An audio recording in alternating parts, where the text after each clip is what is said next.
രാവിലെ സൊസൈറ്റിയിൽ പാലൊക്കെ കൊടുത്തിട്ട് വരികയാണ്. അപ്പോൾ പാല് കൊടുക്കാൻ പോകുമ്പോൾ ഇതാ നമ്മളെ ഫാമിലേക്ക് വരുന്ന വഴിയൊക്കെ ഇതിന് മുന്നേ കാണിച്ചിരുന്നു. ഈ ഗേറ്റ് തുറക്കുന്ന സമയത്ത് ആ സൈഡിലായിട്ട് കുറച്ച് അരിക്കൂണ് കണ്ടിരുന്നു. ഞാൻ പെട്ടെന്ന് ഉമ്മാനോട് മൂത്തമാനോടൊക്കെ വിളിച്ചു പറഞ്ഞു. എന്നുവെച്ചാൽ ഞാൻ പാലൊക്കെ കൊടുത്ത് വരുമ്പോഴത്തേക്കും ചിലപ്പോൾ കൂണാരെയും പറിച്ചു. നമ്മളെ ഫാമിലിക്ക് എല്ലാവരും രാവിലെയൊക്കെ പണിക്കാരും കാര്യങ്ങളും എല്ലാവരും വരുന്നതാണ്. അപ്പോൾ ഒരു പറി തുടങ്ങിയിട്ടുണ്ട്. അപ്പോൾ കൂണൊക്കെ ഒന്ന് കാണിച്ചത് വരി. ഞാനിപ്പോൾ സൊസൈറ്റിയിൽ പോയി പാലൊക്കെ കൊടുത്ത് തിരിച്ചു വന്നതാണ്. ഇതാ കറുത്തരിക്കൂണ കേട്ടോ. നമ്മൾ 2 ദിവസം മുന്നേ വെള്ളരിക്കൂണ് കിട്ടുന്നതിൻ്റെയൊക്കെ ഒരു വീഡിയോ ചെയ്തിരുന്നു. അന്നൊക്കെ കറുത്തരിക്കൂണ് അങ്ങനെ ഉണ്ടായിട്ടില്ലായിരുന്നു. കറുപ്പ് ഉണ്ടായിട്ട് ഞാൻ പറഞ്ഞില്ല, കുരങ്ങ് ചീന്തി പോയി ഇങ്ങനെ പിച്ച് ചീന്തി നമ്മൾ പോത്തിന് നോക്കുന്ന സമയത്തൊക്കെ കണ്ടിട്ട്. ഇപ്പം നല്ല ഫ്രഷ് നമ്മൾ റോഡിൽ നിന്നും പിന്നെ തോട്ടത്തിലും കൂടെ ആയിട്ടാണ് ഉണ്ടായിട്ടുള്ളത്. ഇതാ നല്ല മുട്ട് വിരിഞ്ഞ് വരുന്നുണ്ട്, വിരിഞ്ഞുണ്ട്, നല്ല സെറ്റായതാണ്. ഇന്നാണെങ്കിൽ ചെറിയ ചാറ്റൽ മഴയുണ്ട്. അപ്പോൾ പെട്ടെന്ന് തന്നെ കൂനുകൾ വിരിഞ്ഞു വരുന്നുണ്ട്. അപ്പം മൂത്തമാനെയൊക്കെ വിളിച്ചിട്ടുണ്ട്. അരിക്കൂണായതുകൊണ്ട് എല്ലാവരും വേണം പറിക്കാനൊക്കെ. അപ്പോൾ ഇന്നലെ മൂത്തമ്മ ഇവിടെ വന്ന് നോക്കി എന്ന് പറഞ്ഞു. ഇത് ഇവിടെ കൂണുണ്ടാകുന്ന സ്ഥലമാണ്. കഴിഞ്ഞ വർഷമൊക്കെ ഞങ്ങൾക്ക് കൂണ് കിട്ടിയിരുന്നു. കണ്ടില്ലേ, മാറ്റി വെക്കുമ്പോൾ നല്ല അത്യാവശ്യം നല്ല കാലകര ഉണ്ടല്ലേ. ഇതാ നോക്ക്, കറുപ്പരിക്കൂണും ഒരു പ്രത്യേകതയാണ്. നല്ല ഹൈറ്റ് ഉണ്ടാവും, അതുകൊണ്ട് പറിച്ചെടുക്കാൻ എളുപ്പതാണ്. നോക്ക് എന്താ ഹൈറ്റ് ഒക്കെ കാല്. നല്ല ഫ്രഷ് കൂണാട്ടോ. അതായത് ഇപ്പം ഇങ്ങനെ മഴ തട്ടിയിട്ട് ഇങ്ങനെ വിരിഞ്ഞ് വരുന്നുള്ളൂ. വൈകുന്നേരം ആകുമ്പോഴത്തേക്ക് ചിലപ്പോൾ ഇതൊക്കെ വിരിഞ്ഞ് ചീഞ്ഞു പോകും. ഈ അരിക്കൂണ് പ്രശ്നമുണ്ട്, വിരിഞ്ഞ പെട്ടെന്ന് പറിച്ചില്ലെങ്കിൽ വേഗം ചീഞ്ഞു പോകുന്ന കൂണ. അപ്പോൾ അവിടെ ഉമ്മ വർക്ക് ചെയ്യുന്നുണ്ട്. മൂത്തമ്മ ഒരു ബക്കറ്റ് ആയിട്ടൊക്കെ ഇട്ടാ വന്നിക്കണേ. അങ്ങനെ പറിച്ചത്. എന്തായാലും ഇത് ക്ലീൻ ചെയ്യാൻ എളുപ്പം. കുറച്ച് സ്പീഡ് പറിച്ചിട്ടാലും വെള്ളരിക്കൂണ് പോലെയല്ല, കറുപ്പ് ഞാൻ പറഞ്ഞല്ലോ കുറച്ചൊരു വലുപ്പം ഉണ്ടാവും. ഉമ്മ ഒരു മുറൊക്കെ ആയിട്ട് വന്നിട്ടുണ്ട്. ഇപ്രാവശ്യം എന്തായാലും കൂണിന്റെ ചാകര എന്ന് തന്നെ പറയും. എന്നും കൂണ് തന്നെയാണ്. ഇപ്പം ഈ ഒരു കാലാവസ്ഥ വന്നോണ്ട് കേട്ടോ, നല്ല മഴ പെയ്തിട്ട് ഇങ്ങനെ വെയിൽ, മഴ നിന്നിങ്ങനെ വെയിൽ വന്നാൽ നല്ല അരിക്കൂൺ ഉണ്ടാവും. മറ്റു കൂണൊന്നും ഇപ്രാവശ്യം ഞാൻ പറഞ്ഞല്ലോ കുറവായിരുന്നു. അതിനുവേണ്ടി അരിക്കൂൺ ഇപ്രാവശ്യം റെക്കോർഡ് ഉണ്ടാവലാണ്. ഇവിടെ ഇപ്പം നമ്മൾ ഇതങ്ങനെ എന്ത് പെട്ടെന്ന് പറയും. ഇവിടെ മിഷ്യൻ വെച്ചിട്ട് നമ്മൾ പുല്ല് കളകളൊക്കെ നീക്കി, അതത്ര വൃത്തിയിൽ കാണുന്നു കേട്ടോ. ഇതൊക്കെ നല്ല പുല്ലുകളായിരുന്നു. 2 ദിവസം മുന്നേ കാപ്പിക്ക് വളം ഇട്ട് കൊടുക്കാനൊക്കെ ആയിട്ട് കളകളൊക്കെ മിഷ്യൻ വെച്ച് വെട്ടിയതാ. മിഷ്യൻ വെച്ച് വെട്ടിയാൽ പുല്ലുകൾ പെട്ടെന്ന് ഇതുവരെ ഉണ്ടാവും കേട്ടോ. അതിന് മുന്നായിട്ട് വളമൊക്കെ ഇട്ട് തീർക്കണം. അതുകൊണ്ട് എന്താ കൂൺ പറിക്കാനൊക്കെ എളുപ്പമായി. കൂണ് കറക്റ്റ് കാണാനില്ല. ഇവിടെ ഇങ്ങോട്ടൊക്കെ ഇത് നമ്മളെ കുന്നമ്പാഴ ഇല്ല, ഇതിൻ്റെയൊക്കെ വീഡിയോ നമ്മൾ ചെയ്തിരുന്നത്. കുന്നമ്പാഴ ആ വാഴക്കൂട്ടത്തിന്റെ അടിഭാഗത്തൊക്കെ ആയിട്ടാണ്. നമ്മൾ കുട്ടികൾക്കൊക്കെ പൊടി ഉണ്ടാക്കാൻ നല്ല ബെസ്റ്റാണ് കുന്നമ്പാഴയുടെ പൊടി. അപ്പം അത് ആ വാഴയുടെ കൂട്ടത്തിൻ്റെ ഒക്കെ ചുറ്റുമായിട്ട് കണ്ടു ഇഷ്ടം പോലെ ഉണ്ടായിട്ടുണ്ട്. നല്ല മുട്ടുകളാണ്. വേഗത്തിൽ പറിച്ചെടുക്കുക, എല്ലാവരും വരും. ഇവിടെ അടുത്തൊക്കെ എല്ലാവരും ഇങ്ങനെ അടുത്തുള്ളവരൊക്കെ പോകുന്നൊരു വഴിയും കൂടെയാണിത്. നമ്മുടെ ഫാമിലേക്ക് വരുന്ന റോഡിൻ്റെ അപ്പുറത്ത് വേറെ വഴിയുണ്ട്.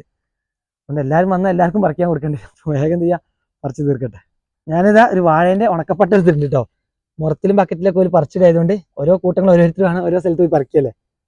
അപ്പം ഞാനിതിന് കറുപ്പരിക്കൂൺ എന്ന് പറഞ്ഞത് ഞങ്ങളിവിടെ 2 ഐറ്റം അരിക്കൂണാണ് പറയുന്നത്. അപ്പം വെള്ളയുണ്ടാവും, ഇത് പിന്നെ ഒരു കണ്ടില്ല നമ്മുടെ സാധാ മാങ്കൂൻ്റെ ഒക്കെ പോലത്തെ ഒരു നിറമാണ്, ഒരു ബ്രൗൺ. അപ്പം അതുകൊണ്ടാണ് ഇതിനെ കറുപ്പ് എന്ന് പറയുന്നത്, അല്ലാതെ കറുത്തിട്ട് അരിക്കൂണില്ല കേട്ടോ. ഞങ്ങളിവിടെ പറയുന്ന പേരാണ് ചിലർ. അപ്പം എല്ലാവരും കമൻറ്റ് ചെയ്യുക ആ നാട്ടിലൊക്കെ ഇങ്ങനത്തെ കൂണിനൊക്കെ എന്താ പേര് പറയാന്ന്. വെള്ളക്ക് പിന്നെ വെള്ള ആയതുകൊണ്ട് വെള്ള എന്ന് പറയും. ഇതിങ്ങനെ കറുപ്പല്ല, അങ്ങനെ ബ്രൗൺ നിറത്തിലായതുകൊണ്ട് അങ്ങനെ കറുപ്പരിക്കൂൺ എന്ന് പറയുന്നത്. ഇതിന് അരി കുറവായിരിക്കും കേട്ടോ. മറ്റേ വെള്ളനെ പോലെ അത്ര ഇതുണ്ട്, അരി അങ്ങനെ കാണൂല. ചിലവർ ഇതിന് ആണിക്കൂൺ എന്ന് പറയും. എന്താ വെച്ചാൽ നമ്മൾ നീണ്ട് ഇങ്ങനെ നല്ല ഹൈറ്റ് ഉള്ളതുകൊണ്ട് ഇത് കുറച്ച് ഹൈറ്റ് കുറവാണ്. ഇതാണ് വെളിച്ചുള്ള സ്ഥലത്ത് നമുക്ക് ഹൈറ്റ് കുറയും. പക്ഷെ കുറച്ച് ഷെയ്ഡുള്ള സ്ഥലത്ത് ഉണ്ടല്ലേ നല്ല ഹൈറ്റ് ഉണ്ട്, തണുപ്പ് കിട്ടുന്നത് കണ്ടോ. ഇവിടെ ഇത് കണ്ടോ, ഒരു വാഴപ്പോള വെട്ടിയിട്ട് അതിൻ്റെ ഉള്ളിലൊക്കെ ഇഷ്ടം പോലെ ഉണ്ട്. അന്നേരം ഇങ്ങനെ പറിച്ചെടുക്കട്ടെ.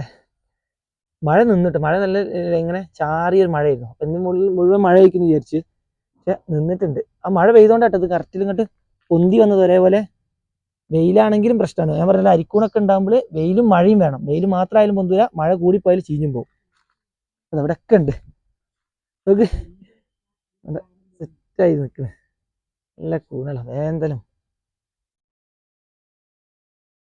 ബിയമോള് കണ്ടിട്ടില്ല, ബിയമോളൊക്കെ ക്ലാസ് പോകാൻ നിൽക്കുക. അതുകൊണ്ട് അവളൊക്കെ ഇവിടെ വെള്ളരിക്കൂന്നൊക്കെ പറിക്കുമ്പോൾ അവളൊക്കെ വന്നിരുന്നു. അപ്പോൾ അവിടെ ഉമ്മ ഒരു മുറ ആയിട്ടുണ്ട്. ഉമ്മാൻ്റെ അടുത്ത് കാണിച്ചു കൊടുക്കുക.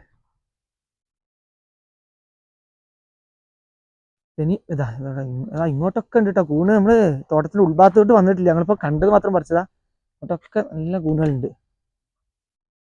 കഴിഞ്ഞ വർഷം ഉണ്ടായത് ഈ ഒരു സൈഡിലല്ല, അതിൻ്റെ കുറച്ചും കൂടെ അപ്പുറത്തായിട്ടായിരുന്നു. പ്രാവശ്യം കുറച്ചുകൂടെ ഇങ്ങോട്ട് റോഡ് സൈഡിലോട്ട് വന്നു. കഴിഞ്ഞ വർഷം റോഡിൽ ചെറിയൊരു കൂട്ടുണ്ടായി, ബാക്കി പിള്ളേർ തോട്ടത്തിൻ്റെ ഉള്ളിലോട്ടായിരുന്നു. അത് അവിടെ നോക്ക്, ഇതൊന്നും കണ്ടിട്ടില്ല. ഇവിടെ വാഴ ഉള്ളിലുണ്ട്.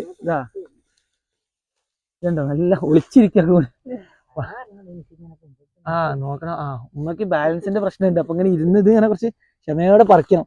പിന്നെ ഓരോ നേരമൊക്കെ കുഞ്ഞിരുന്നാല് നമുക്ക് തലകറക്കം വരുന്നുണ്ട് വരാം. പിന്നെ കൊതുവിന്റെ ശല്യം അപ്പൊ അത്ര ഇല്ല. കൊതുക് ഞാൻ പറഞ്ഞില്ല, കൊതുക് അധികം വൈകുന്നേര സമയങ്ങളിലൊക്കെ കൂമ്പറിക്കുമ്പോഴാണ് കൊതുവിന്റെ ശല്യം വരും. ഇപ്പൊ കൊതുവിന്റെ ശല്യം അങ്ങനെ ഇല്ല. അങ്ങനെ വീഡിയോ എടുത്ത് തന്നാല് കൂമ്പറി നടക്കൂല, എല്ലാവരും കൂടി പറിക്കണം. അപ്പൊ കുഞ്ഞോളാണ് വീഡിയോ എടുക്കുന്നത്, ഫോണും വരണം, എന്നാലും കൂൺ പെട്ടെന്ന് പറിച്ചു ചെയ്യുള്ളൂ. ഇനി പറിച്ചു കഴിഞ്ഞിട്ട് കൂണുകളൊക്കെ ഒന്ന് കാണിച്ചു തരാം.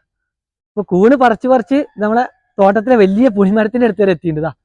നമ്മളെ തോട്ടത്തിലെ വലിയ പുളിമരാണ്, കുറേ വർഷം പഴക്കമുള്ള പുളിമരം കേട്ടോ. അപ്പൊ ഇതിന്റെ അടുത്ത് വരെ എത്തി. നമ്മൾ റോഡിൽ നിന്ന് കുറച്ച് ദൂരത്തിലാണ് ഈ പുളിമരൊക്കെ ഉള്ളത്. ഇവിടെ തെരഞ്ഞു വന്നപ്പോൾ ഓരോ സ്ഥലത്തും ചെറിയ ചെറിയ കൂട്ടങ്ങളായിട്ട് അങ്ങനെ വന്നു. വെള്ളരിക്കും ഉണ്ടാകുന്ന ഒരു സ്ഥലത്തല്ല, കുറച്ച് വിട്ടുവിട്ടൊക്കെ ഇത് ഉണ്ടായത് കണ്ടോ. നല്ല സൂപ്പർ കൂനാണ്. ഈ കറുപ്പിന് ഒരു ഗുണം എന്താ വെച്ചാൽ പെട്ടെന്ന് ആ കാല് നല്ല ഹൈറ്റ് ഉള്ളതുകൊണ്ട് ക്ലീൻ ചെയ്തെടുക്കാനൊക്കെ എളുപ്പമാണ്. അപ്പൊ ഈ ഒരു വർഷം റെക്കോർഡ് കൂണാണ് ഞങ്ങൾക്ക് കിട്ടിയത്. ഈ ആഴ്ചയിൽ തന്നെ 3ാമത്തെ തവണയാണ് ഇപ്പൊ കൂണ് കിട്ടിക്കൊണ്ടിരിക്കുന്നത്. അപ്പൊ എന്തായാലും ഇപ്രാവശ്യത്തെ കാലാവസ്ഥ നല്ല മഴയായാലും മഴ ഒന്ന് മാറി വന്നപ്പോഴത്തേക്കും നല്ല കൂണുകളൊക്കെ ഉണ്ടായിട്ടുണ്ട്. അപ്പൊ എല്ലാവർക്കും ഇതൊരു അരിക്കൂണ് കിട്ടി. ഈ ഒരു സമയത്ത് തോട്ടത്തിൽ ചെന്ന് നോക്കിയത് നല്ല അരിക്കൂണ് കിട്ടും. അപ്പൊ വീഡിയോ ഇവിടെ നിർത്തുകയാണ്. ഇനി ഇത് കൊണ്ടുപോയിട്ട് പെട്ടെന്ന് നന്നാക്കി എടുക്കണം. അപ്പൊ ഒന്ന് പോവാണ്.